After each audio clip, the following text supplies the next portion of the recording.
சென்னை எழும்பூர் நீதிமன்ற வளாகத்தில் ராம்குமார் தரப்பு வழக்கறிஞர் ராம்ராஜ் செய்தியாளர்களை சந்தித்து வருகிறார். நேரடி காட்சிகளை தற்போது நாம் பார்த்து வருகிறோம். மாலை 19:15 மணிக்கு வரவேற்பறையில் மேனேஜர் ராஜேந்திரன் முன்னிலையில் எதிரி ராம்குமார் ஏஎஸ் மான்சனில் தங்குவதற்காக பூர்த்தி செய்து கொடுத்த படிவங்கள்னு சொல்கிறாங்க.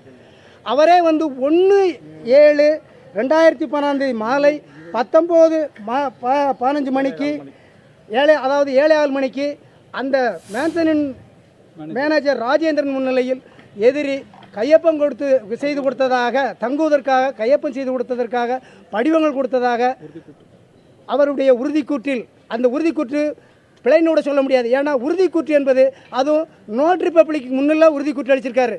அவர் படித்து காட்டி, இவர் சொல்ல சொல்ல அவர் எழுதி மீண்டும் அவர் படித்து காட்டி கையொப்பமிட்ட இந்த உறுதிக்கூற்றில் அவர் சொல்லியிருக்காரு. அதாவது கிரிமினாலஜியில் என்ன சொல்லுவாங்கன்னா, தவறு செய்வர்கள் தடயங்களை விடாமல் செய்ய மாட்டார்கள். இதிலிருந்து தெரிகிறது இந்த ராம்குமார் மீது திட்டமிட்டு காவல்துறையினர் அவரை உண்மை குற்றவாளிகளை மறைப்பதற்காக ராம்குமாரை குற்றவாளியாக்குவது வாய்க்கை கொண்டிருக்கிறார்கள் என்பது தெளிவாக தெரிய வருகிறது.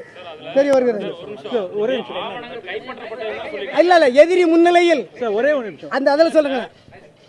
உங்களுடைய கேள்விக்கு நான் பதில் சொல்றேன். இல்ல, இரவு 7:15 மணிக்கு ராம்குமார் மேனேஜர் ராஜேந்திரன் முன்னிலையில் அந்த ஏஎஸ் மேன்ஷனில் தங்குவதற்காக ஒரு ஃபார்ம் படிவத்தை பூர்த்தி செய்ய கையொப்பம் எடுக்கிறார் அப்படின்னு சொல்லி 1ஆம் தேதி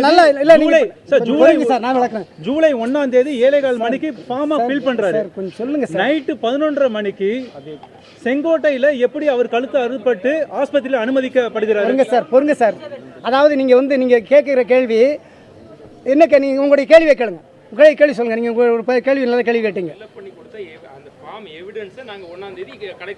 அப்படி சொல்லல. நீங்க இதை வாசி பாருங்க, சொல்லுங்க, கொஞ்சம் பாருங்க. 1/7/2016 மாலை 19:15 மணிக்கு வரவேற்பறையில் மேனேஜர் ராஜேந்திரன் முன்னிலையில் எதிரி ராம்குமார் மேன்சனில் தங்குவதற்காக பூர்த்தி செய்து கொடுத்த படிவங்கள். அந்த அன்றுதான் அவர் கையொப்பம் செய்து கொடுக்காரு. அன்று அவர் தான் கைது செய்து கொடுக்காரு. அதுதான் மீனிங். தவிர அவர் ஏற்கனவே கைது செய்திருந்த படிவங்களை நாங்கள் 1ஆம் தேதி கைது செய்து கொடுப்போம்னு அவங்க எழுதியிருக்கலாம். கையொப்பமிட்ட படிவங்களை அவங்க எழுதலாம்.